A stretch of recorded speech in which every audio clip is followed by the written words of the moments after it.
Hello everyone, क्या आप भी बेआइन जर्मन एग्ज़ाम की प्रिपरेशन कर रहे हो? अगर कर रहे हो तो प्लीज़ इस वीडियो को स्किप मत करना, क्योंकि इस वीडियो में मैं शेयर करने जा रही हूँ अपना रियल एक्सपीरियंस एंड टिप्स जो मैंने फॉलो किए थे अपना बेआइन एग्ज़ाम क्लियर करने के लिए। So without any delay let's get started. जब मैंने अपना एग्ज़ाम फ़र्स्ट टाइम अटेम्प्ट किया था तो तब मैं प्रेग्नेंट थी। यस, मैं लैंग्वेज स्कूल जाती थी जो कि एक अनदर सिटी में था, और प्रेगनेंसी की वजह से बहुत सारी प्रॉब्लम्स थी फर्स्ट ट्राइमेस्टर में। आप तो जानते ही हो, जैसे नोज़िया, वॉमिटिंग एंड ऑल। और कभी कभी तो मैं बहुत ही ज़्यादा टायर्ड फील करती थी और मेरा बुक खोलने का मन नहीं करता था, और सम टाइम मैं इतना ज़्यादा एग्जॉस्टेड हो जाती थी कि मैं कॉन्सेंट्रेट ही नहीं कर पाती थी। इसके अलावा बहुत सारी डॉक्टर अपॉइंटमेंट्स होती थी, फैमिली प्रेशर एंड बहुत सारी ऐसी चीज़ें थी जिनकी वजह से मेरी स्टडी पे इम्पैक्ट पड़ा। और जब मैंने अपना एग्ज़ाम दिया और आफ्टर दैट मैंने अपना रिज़ल्ट देखा तो मैं शॉक्ड। मैं फ़ेल हो गई थी 3 नंबर। यस, 3 नंबर मेरे एग्ज़ाम में कम थे, जिसकी वजह से मैं पास नहीं कर पाई थी। और मैं इतनी ज़्यादा डिप्रेस हो गई थी, मुझे पता है मैं पूरा दिन रोई थी और इतनी डीमोटिवेट हो गई थी। मुझे लगा था कि अब नेक्स्ट मैं कर ही नहीं पाऊँगी, मैं कुछ नहीं कर पाऊँगी लाइफ में। और मुझे याद है पूरा दिन मैंने खाना नहीं खाया था, और आफ्टर दैट मेरे हस्बैंड ने मुझे काफ़ी मोटिवेट किया, और उसके बाद मैंने रियलाइज़ किया कि नहीं, हमें गिव अप नहीं करना चाहिए, और दोबारा से मैंने स्टडी स्टार्ट की। बट इस बार मैंने अपना स्टडी स्टाइल चेंज किया, क्योंकि पहले जब मैं पढ़ती थी मैं लिखती बहुत थी, राइटिंग मेरी अच्छी थी शुरू से।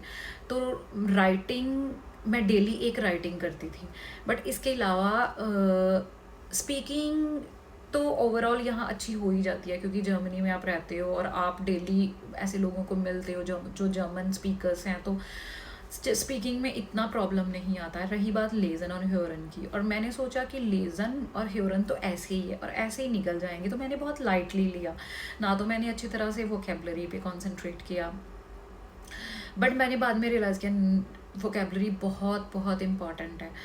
मैंने उसके बाद मैंने क्या किया, डेली मैं 10 वर्ड डेली के मैं याद करती थी, उन पे मैं सेंटेंस बनाती थी, नोटबुक में लिखती थी।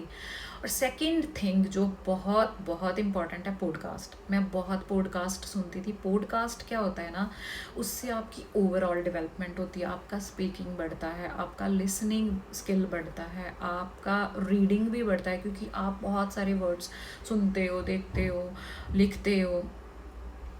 और पॉडकास्ट का ये मतलब नहीं है कि पॉडकास्ट आपने लगा दिया और बस आप सो गए या सुनते रहे। पॉडकास्ट को ध्यान से सुनना है, ध्यान से देखना है, कैसे सेंटेंस फॉर्मेशन है, क्या ग्रामर यूज़ हुई है, उसके बाद ही आप अच्छे से सीख पाओगे। और इसके अलावा एक बहुत इम्पॉर्टेंट पॉइंट है जो मैं आपको हाईली रिकमेंड करूँगी, वो है मॉडल टेस्ट पेपर। यूट्यूब पे काफ़ी सारे मॉडल टेस्ट पेपर हैं, I think 15 model test paper हैं जो मैंने डाउनलोड किए थे। वो आपको प्रिपेयर करने हैं, वो 1 मंथ पहले आप प्रिपेयर कर सकते हो। अगर आप उसमें अच्छे स्कोर ले रहे हो तो इट मीन्स कि आपके उतने स्कोर अप्रॉक्सीमेटली एग्ज़ाम में भी आ जाएंगे। जैसे मेरे 80 to 85% आ रहे थे, तो इतने ही मेरे एग्ज़ाम में मैंने अचीव किए थे। राइटिंग मेरी जैसे बहुत अच्छी थी, राइटिंग में मेरे फुल मार्क्स थे। और मैं आपको यही एंड पे मैं आपको यही बोलूँगी कि प्लीज़ प्लीज़ लिखना स्टार्ट करिए, सुनना स्टार्ट करिए। और अगर आप ये टिप्स फॉलो करते हो तो with in 2 month, I will guarantee you, with in 2 month आप अपनी बेआइंस क्लियर कर लोगे। बेआइंस इतनी डिफ़िकल्ट है नहीं जितना हमें लगता है। बस ये है कि आपको कंसिस्टेंसी से पढ़ना होगा, फोकस करना होगा, और ये टिप्स फॉलो करने होंगे। और अगर मेरी स्टोरी सुन के आप सबको थोड़ी सी भी होप मिली है तो प्लीज़ मैं आपको यही कहूँगी कि प्लीज़ गिव अप मत करना। एंड मैंने भी बहुत सारी प्रॉब्लम्स फेस की, बट पढ़ना नहीं छोड़ा, तो एंड पे मुझे सक्सेस मिली। अगर मैं कर सकती हूँ तो आप भी कर सकते हो। मैं आगे भी वीडियोस शेयर करती रहूँगी। अगर आप भी बेआइंस प्रिपरेशन कर रहे हो तो प्लीज़ मेरे चैनल को सब्सक्राइब करना। आज के लिए बस इतना ही। चलिए मिलते हैं नेक्स्ट वीडियो में। Bye bye.